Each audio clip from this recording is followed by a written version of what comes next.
اسلام سے پہلے عربوں کی حالت۔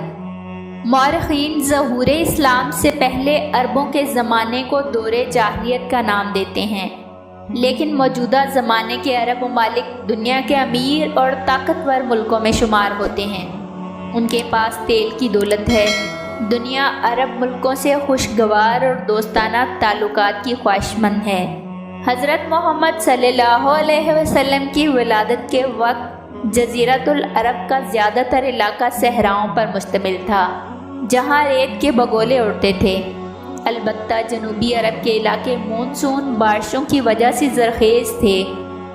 جزیرہ نمائے عرب موجودہ سعودی عرب، یمن، عمان، متحدہ عرب امارات، کویت، قطر اور بحرین کے علاقوں پر مشتمل تھا۔ اس وقت کسی کے گمان میں بھی نہ تھا کہ ان غیر آباد اور غیر مذہب علاقوں اور قبائل میں سے کوئی نیا مذہب ظہور پذیر ہوگا۔ ان وحشی قبائل کو اس قدر مذہبی بنا دے گا کہ یہ دنیا پر حکمرانی کرنے لگیں گے۔ اسلام سے قبل عرب بت پرست تھے۔ لات، منات اور عزا ان کے مقبول بت تھے، بلکہ سب سے بڑا بت ہبل کعبہ کی چھت پر نصب تھا۔ اس کے ساتھ ساتھ ان کے ذہنوں میں خدا کا تصور بھی موجود تھا۔ ان کا خیال تھا کہ بت ان کے لیے خدا کے قریب ہونے کا وسیلہ ہیں۔ قرآن پاک میں ارشاد ہے، لوگوں سے کہہ دیں، سن لو، طاعت و بندگی خالصتاً اللہ ہی کے لیے ہے، اور جن کفار نے اللہ کے سوا بتوں کو دوست بنا رکھا ہے، وہ اپنی بت پرستی کے جھوٹے جواز کے لیے کہتے ہیں کہ ہم ان کی پرستش صرف اس لیے کرتے ہیں کہ وہ ہمیں اللہ کے مقرب بنا دیں گے۔ گویا اس طرح عرب قبائل کھلم کھلا شرک میں مبتلا تھے۔ وہ سورج، چاند، ستاروں، پتھروں اور آگ پرستش بھی کرتے تھے۔ دور جاہلیت کے عربوں میں نصرانیت، یہودیت، مجوسیت اور عیسائیت پر یقین رکھنے والے قبائل موجود تھے، تو دین حنیف یعنی دین ابراہیمی کے قائل بھی موجود تھے۔ البتہ انہیں یہ علم نہ تھا کہ دین ابراہیمی کیا تھا اور اس کے مطابق خدا کی عبادت کس طریقے سے کی جاتی تھی۔ الہامی کتب محفوظ نہیں تھیں اور ان میں اس قدر تحریف کی جا چکی تھی کہ اصل اور نقل میں امتیاز ناممکن تھا۔ ہر دین کی بنیاد صلاۃ اور زکوٰۃ کے نظام پر رکھی گئی تھی، لیکن اس کے متعلق معلومات بہت کم تھیں۔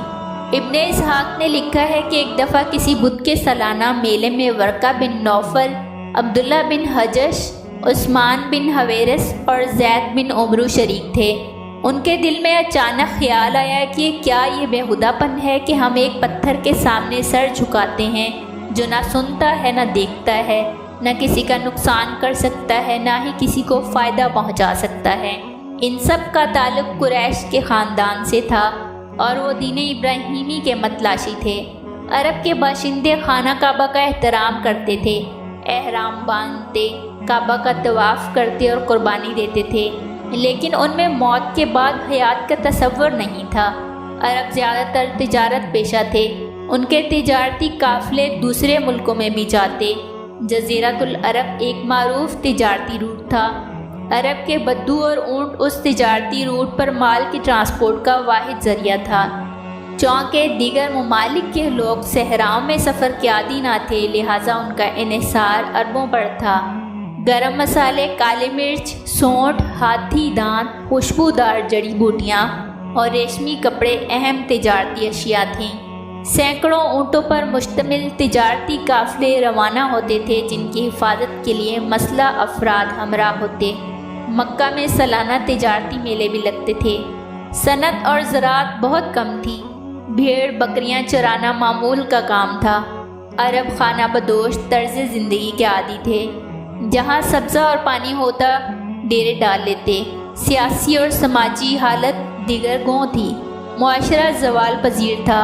اضطراب اور انتشار کی کیفیت نمایاں تھی۔ لوگ آقا و غلام اور حاکم و محکوم میں تقسیم تھے۔ ڈاکہ زنی اور قتل و غارت گری عام تھی۔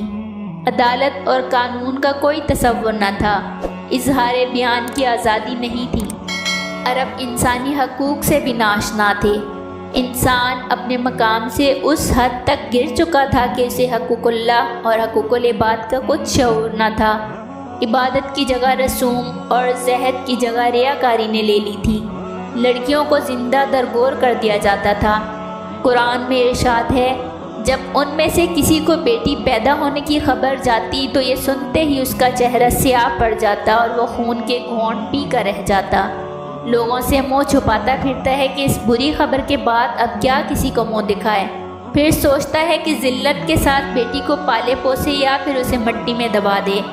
بے شک وہ بہت برا فیصلہ کرتے تھے۔ عرب کے وحشی عورتوں اور بچوں کو اغوا کر کے فروخت کر دیتے، جنگ کے بعد لاشیں مسح کر دیتے، ان کے ناک اور کان کاٹ کر اپنے گلے کا ہار بناتے، قیدیوں کو زندہ جلا دیتے۔ وحشی اس قدر کہ زندہ جانور کا گوشت کاٹ کر بھون کر کھا لیتے۔ غلام اور لونڈیاں رکھنے کا رواج عام تھا۔ عرب 2 سگی بہنوں سے شادی کر لیتے اور ایک وقت کئی بیویاں رکھتے۔ مرحوم باپ کی بیویاں بیٹے کو وراثت میں مل جاتی، جن سے وہ سگی ماں کے سوا نکاح کر لیتا۔ عورت آزادی سے اپنی پسند کے مرد کو نکاح کا پیغام بھیج دیتی۔ سود خوری، شراب نوشی اور زناکاری عام تھی۔